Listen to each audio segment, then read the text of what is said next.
The Spotlight brought to you by Beacon Plumbing. Good evening and welcome to The Spotlight. I'm David Rose, and we begin tonight with a murder mystery. The widow of a Ravensdale man who was killed while out for a walk with his dog is talking exclusively with us for the first time since her husband's death. And while the identity of Nick Valison's attacker remains a mystery, his wife says he was checking on a large box truck that was suspiciously parked on a path in the woods. The Spotlight's Jennifer Dowling takes a closer look at the clues left behind and a new cash reward being offered to solve this case. Every day we wake up and have to have that realization again that he's not coming back. Flowers now mark the spot where Nick Valison was attacked after potentially witnessing a crime on this two-track near his home. It was beautiful that day, and it was the last day of summer. September 21st, Nick grabbed his beloved dog Nanook for their morning walk. Nobody realized he was heading out the door for the last time. He'd actually said that morning, I think this is the last time I will wear these shoes, because they had 625 miles on them. He'd logged that many miles on those shoes. His wife of nearly 30 years, Tanie, was also heading out the door to drive their daughter to school. On the way, she spotted a suspicious U-Haul truck here and called Nick and another neighbor. And I said, there's something down here. You might want to take a look. Tanie says this is the wooded pathway where that large moving truck was parked. In fact, behind me, you can see tire imprints in the ground there where a large vehicle was likely sitting. It just still seems like a nightmare. She says Nick was injured moments before the other neighbor arrived to call 911. But before he could get there, they had violently attacked him. Nick had stopped answering calls, so Tanie drove back and found him on the ground with paramedics. That's what I see. I see my husband on the ground. That's the last visual I have of him. Just before the attack, another neighbor happened to walk by with her dog, and Nick motioned for her to leave. He actually was a hero that day. Nanook was unharmed. A neighbor put her in their truck to keep her safe. He cared about people way more than anything else, and the outdoors. Nick leaves behind daughter Anna, 15, and Tessa, 22. He loved to take his daughters dirt biking. Tessa had just gotten a job in Phoenix, but has now returned to the family's home. The circumstances would break her dad's heart. She was doing amazing, and she had just started her life there, but now she's back. And then our youngest just turned 15, and she just started high school, and she's got to figure out how to do that without her dad now. Tanie hopes the new Crime Stoppers reward, increased to $6,000 due to the generosity of a community member and friends, will prompt someone to come forward with information. More importantly now is just to find justice for Nick.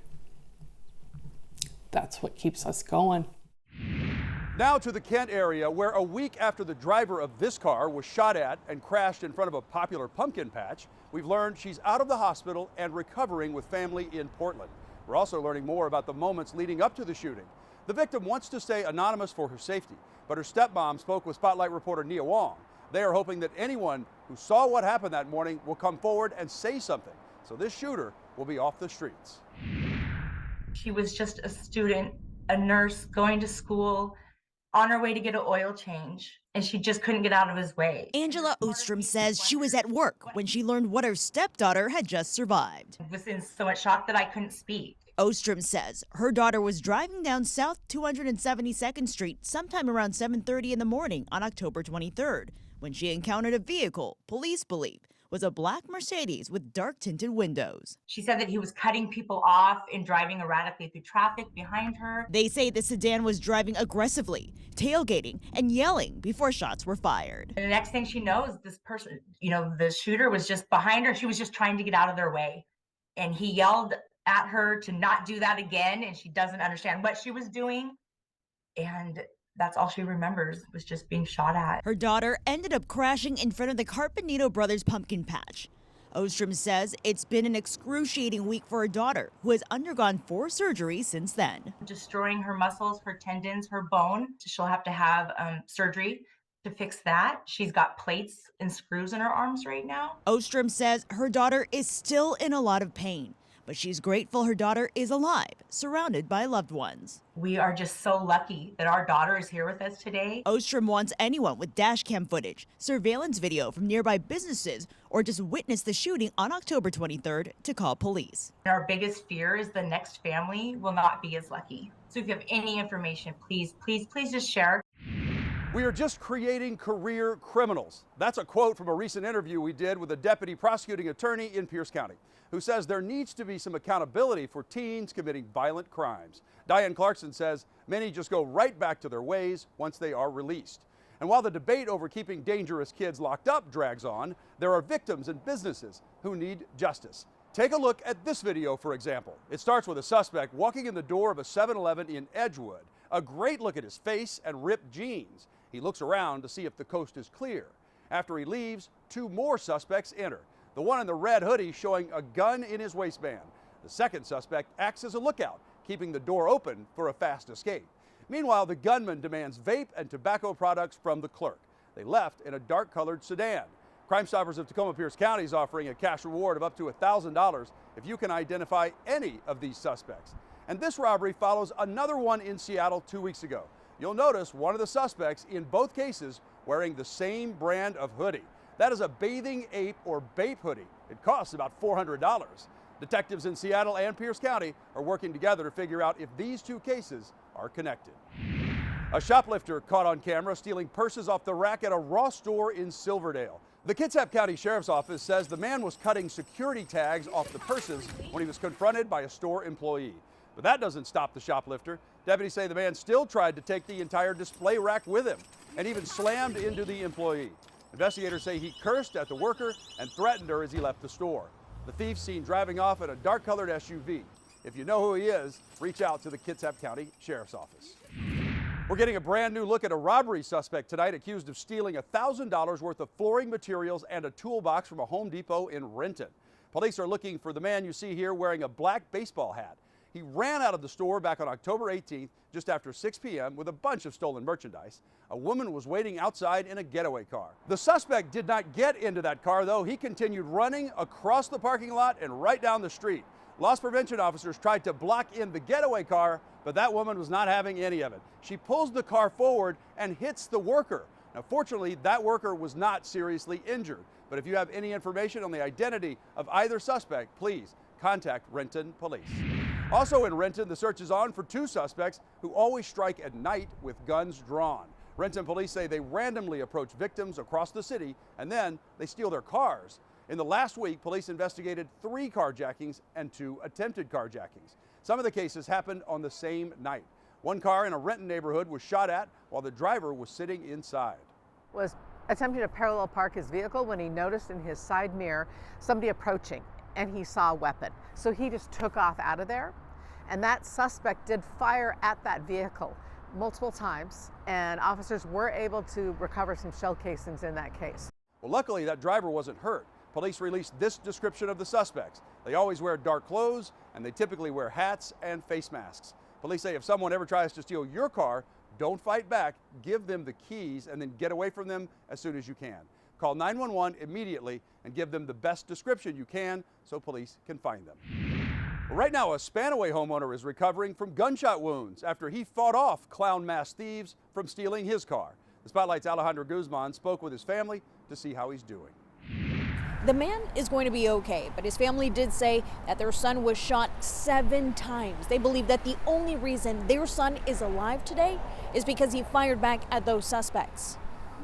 It was maybe like 10 or 11 shots, maybe more. This young mother, who did not want to be identified, was watching TV around 10 p.m. when she says she was alarmed by screams outside her home. I did see someone pop out from behind the car and they were wearing a mask, and that's when I started hearing the shooting. Her 35-year-old neighbor interrupted a car prowl. His wife was already on the line with 911 dispatchers saying he had one of the clown mask suspects at gunpoint. So when I saw him come out from behind the car, I was like, what the? 20 seconds later, shots were fired. When we got there, we saw that it was the victim that was on the ground and not one of the suspects. Clear. Deputies rendered first aid to the homeowner. He was taken to the hospital. The suspects, all believed to be teens, abandoned a stolen Hyundai. Inside, deputies found these 2 firearms. A clown mask sold at Party City for just $2 was used to commit the crime. It was left behind. Eventually, we did learn that they got into another vehicle and fled. It sounds like somebody showed up in the area and picked them up, and they drove away. A K-9 and King County's Guardian 1 were up looking for the suspects, but have not yet been found. I'm a little shook up by it. It's a little unsettling. A lot of cars are being stolen right now. It's been an ongoing problem for at least 2 years. Deputies say lately, thieves have only gotten younger.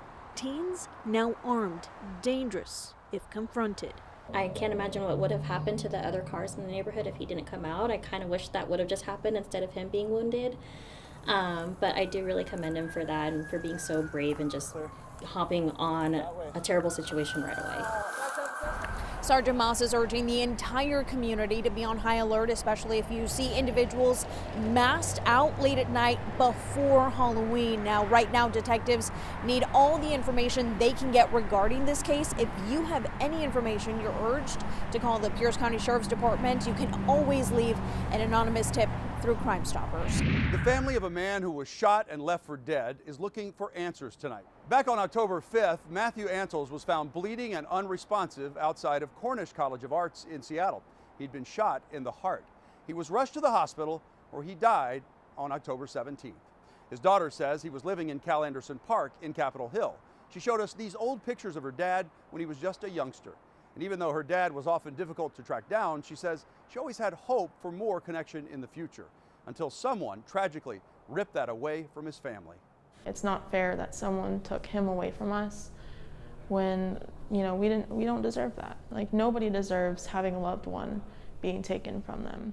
Sammy says Seattle police are still trying to determine what he was doing near the school as they try to build a timeline of where he went that day. Contact the Seattle Police Violent Crimes Tip Line at 206-233-5000 if you can help. A man accused of beating elderly and disabled people with a hammer at a light rail stop has his day in court. Richard Gordon is charged with multiple counts of assault. He appeared in court on Wednesday for a separate charge, including robbery at a department store. As for the hammer attack, the Spotlight's Lauren Donovan obtained new video that shows a violent play-by-play of that fateful day at the Beacon Hill Light Rail Station. Weeks ago, we sat down with one of the victims, left with a concussion and broken ribs. Her story is heartbreaking, but when you see what happened unfold on camera, it brings her terrifying account to life. Surveillance footage obtained by Fox 13 provides 3 new angles of the September 28th attack. That right there is Richard Gordon. What Gordon is about to do will land him in jail with a bond set at $1 million. Gordon strikes a 63-year-old grandmother in the head with the back of his hand. Then Gordon turns his attention to 2 others, a 70-year-old using a walker and a 60-year-old in a wheelchair. Ignoring their ages and disabilities, he swings at them with a hammer. What you can't hear are threats Gordon allegedly made to kill them. He's violent to people he doesn't know. When the man in the wheelchair steps up to defend the group, Gordon delivers a powerful blow. Jim Fuda with Crime Stoppers, Puget Sound. It's just a fluke that he didn't hit one of these elderly people in the temple with that, with that hammer. This is the aftermath, broken bones and bandages. The 63-year-old grandma who survived it spoke with Fox 13 a few weeks ago. Me siento viva. I feel alive, but I feel trapped. They want to take away my independence from me. Wednesday morning, Gordon was in court. When my client was arrested, he was delusional. And when he was interviewed, he was delusional, and he remains delusional. His attorney asked the judge for a mental evaluation. I'm going to grant that request for a 1077 evaluation of Mr. Gordon. Court documents reveal Gordon's got a history of making threats with a hammer, dating all the way back to May of this year. An ex-boyfriend accused Gordon of pulling a hammer out and threatening him multiple times. Police came to Gordon's place, and there they found a hammer on his desk. It looks like the hammer seems to be his weapon of choice. He's a big guy, intimidating. Fast forward to September, while in an inpatient facility, Gordon called authorities reporting that staff and residents at Bailey Boucher House were threatening to kill him. Police documented he made threats of assaulting staff with, once again, a hammer. He seemed to have fallen through the cracks, so to speak. The guy's got some mental health anger issues that need to be dealt with. If he can't be in public, he needs some type of incarceration and mental health treatment. We've also recently learned of another of Gordon's priors, this one back in August. We're told that he attacked a security guard at the Nordstrom downtown when she asked him to leave the store. He retaliated and hit her on the head with a hand sanitizer bottle. We're working to bring you video from that incident. Tonight, Mount Lake Terrace police are asking for your help to identify the suspect in a case of road rage. It happened last Saturday around 1 a.m. on the 220th Street off-ramp of I-5. Somebody in Jeep Gladiator fired multiple rounds into the Honda Civic you see there next to it. A passenger in the back of the Civic was shot in the head. Thankfully, they've already been released from the hospital. But anyone with information about that gray Jeep Gladiator should call 911, or if you want to submit an anonymous tip, you can get a cash reward of up to $1,000. You do that through the P3 Tips app or call 1-800-222-TIPS. A portion of a Seattle park and walking trail was destroyed in a matter of minutes after a man was seen stealing an excavator and then going on an apparent joyride. That ride ended with a crash down a ditch near Dr. Jose Rizal Park. The Spotlight's Dave Detling took a look at the damage and the cleanup efforts by volunteers. Volunteers say last night's destruction undid hundreds of hours of volunteer work. You can see the path of destruction this heavy piece of machinery took, going over the sidewalk onto this grass, ultimately coming to a rest down the hill beyond the fence behind me. This excavator is clearly out of place. I was like, that's the guy. And I just happened to come across him as he was driving a backhoe up the sidewalk. Genevieve Courtney is a steward at Dr. Jose Rizal Park. She says she saw the stolen piece of machinery being driven up South 12th Avenue in Judkins Saturday night. The man behind the wheel was not a construction worker. He was driving a little crazy, this giant piece of heavy machinery, and this is a park that I've spent hundreds of hours volunteering in. She called 911 multiple times, but got the feeling dispatch wasn't taking her call seriously. And they were like, well, does he have a weapon? And I'm like, yes, he has a backhoe. That's a weapon. And they're like, no, we mean a gun or a knife. And I'm like, well, this is a lot more dangerous than a knife. He's driving a backhoe through the park. When Seattle police arrived an hour later, they escorted the man from the ditch. We Heart Seattle took this video and shared it with Fox 13. They say the man was arrested, but his destruction and nearby encampment was left for local volunteers to clean up. Hundreds of hours of volunteer time have been undone. There are trees that we have planted that were fairly mature, 6 to 15 years old, that have been driven into the ground. Just found a bag of drugs. During the cleanup, crews found drugs, including methamphetamine. We Heart Seattle says the stolen bulldozer and subsequent events should be a wake-up call for city leaders. For somebody to have the nerve to take a piece of equipment of this value and destroy our urban forests makes you question everything. Why are we here in the first place? Why has Seattle become a no-rules playground? And you're looking at some of the items cleaned up from the debris site. Still unclear where that heavy piece of machinery came from, but volunteers believe it may have come from a nearby construction site. A local woman is speaking out after protecting a 14-year-old boy who was being robbed and attacked in Seattle's Mount Baker neighborhood. The woman says the teen was walking to a friend's house early Sunday morning when he was attacked and forced to hand over his phone. That teen was hit in the head multiple times before she stepped in. The woman says after she intervened, the group of young people took off at a damaged white sedan. This follows similar attacks that have been happening for weeks in North Seattle. Right now, Seattle police say they're investigating 14 different cases of teens being robbed, many times in broad daylight. Well, this is Canine Quinn, and Quinn is a very good dog indeed. This pooch helped seize more than 40 pounds of powder fentanyl. That's a new King County Sheriff's Office record for a single drug bust. According to drug enforcement officers, that's enough fentanyl to kill 10 million people. To put it in perspective, that's the population of the state of Michigan. It's more than all the people in New York City. Also seized 95 pounds of meth. The drugs were discovered in a routine traffic stop last week, conducted by a special emphasis team of sheriff's deputies and Burien police officers. Well, finally tonight, a very special and strong cat in Kirkland needs a forever home after surviving terrible conditions. His name is Vinny, and he's at Meow Rescue. They say Vinny was likely doused with some kind of flammable liquid and then set on fire. He He was found in a parking lot in Bellevue by a concerned neighbor. Well, now he's in a foster home. Vinny's foster mom told us about his special character. Vinny is a goof, so he talks nonstop. He's up all hours of the night, playing and running and jumping. He gets the zoomies through the house. He loves to play with the other cats, and he chirps and talks at them all the time.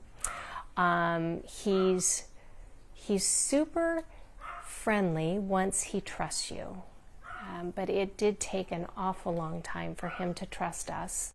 She says the ideal person for Vinny can read cat signals, since Vinny is a bit of a nipper. Also important, someone with no young children, who has a fully enclosed outdoor patio, and who has another cat. If you're interested in adopting Vinny, we posted more information to put you in touch with Meow Rescue on our website, fox13seattle.com. Well, that's all the time we have on this edition of The Spotlight. Until next week, be smart and stay safe.